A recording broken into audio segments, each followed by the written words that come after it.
વાગી જશે.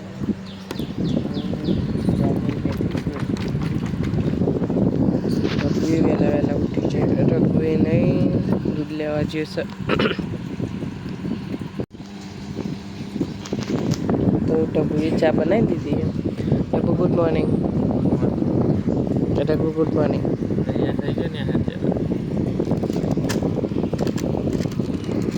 ચલો ચા પી લઈએ. તો વિધિ કચરો વારશે અને સવારમાં જો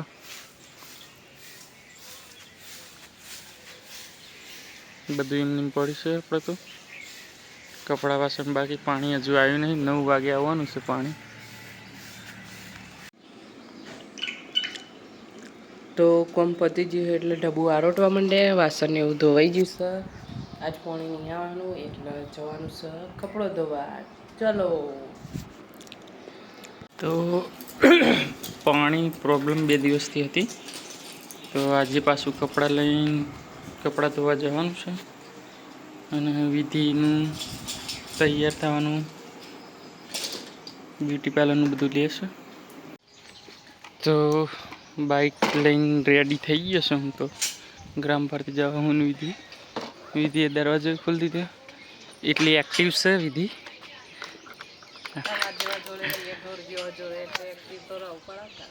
હા ના સાંભળી લીધી ગાય. શાંત વાતાવરણ આવી જાય છે. બાઇક હેડે છે. તો અમે કંપનીમાં આવી જઈએ.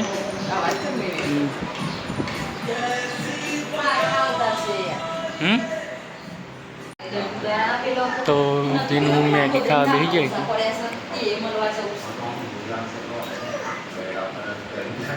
ઠાકોર ફેમિલીનો વિલોગ જોઈએ છીએ. નેકડે તો હા આટલો બધો આમ ચાલો કડિયા કોમ. અને વિધિ નહીં તો એની તૈયારી કરે. જો તો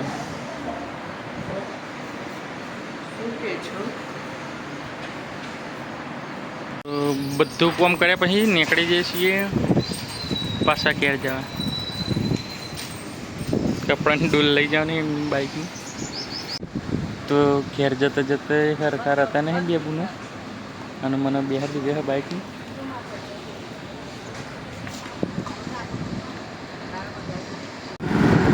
તો મારા હારી આગળ જાય થોડી ફોટો વાગી ગઈ.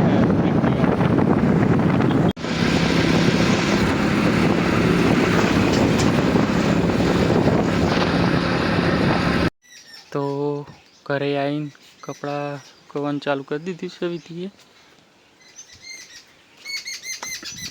અને હું છે તે ઘરે હવે બાટલાને એવું ગોઠવી દીધી પાણી ભરી.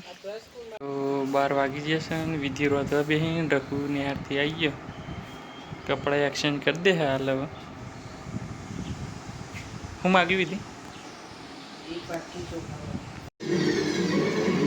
તો આજ તો વટાણા બટાકાનું શાક, ભાત, રોટલી અને મરચાં બનાવ્યા.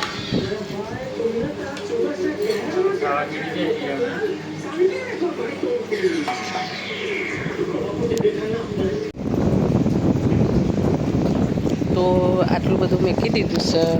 ખાઈ લીધું. વાસણ ધોવાનું છે તો અને આટલું મેકી દીધું. તો 4 વાગી ગયા. પિક્ચર જોવું હોય પછી થોડી વાર અહીં કોમ કરું. તો ગાય 4:30 થઈ ગયા. હવે આપણે મેકિંગ કચરા બચરા વાળ દઈએ.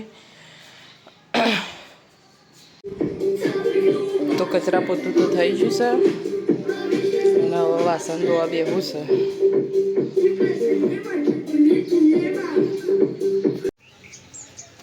તો કોમ કરીને કપડાં વાળવા બેઠી. તો આજ તો 5 દિવસથી પાણી આવ્યું છે. તે પાણી છોટવાનું ચાલુ છે. કપડો વાળી દીધો છે અને વાતાવરણમાં હવે પવન ચાલુ થઈ જાય તો વરસાદે હો આવે.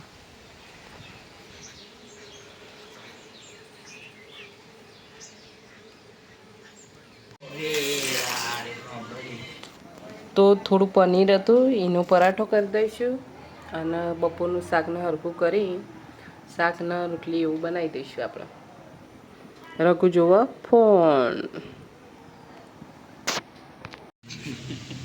તો પનીર પરાઠો બનાવી દીધો. પહેલાં હું રઘુએ ખાઈ લઈશું, પછી ખાવાનું ખાશું મોડે. તો ગાઈસ જમીને આરામ કરું. તો ગુડ નાઇટ, જય માતા.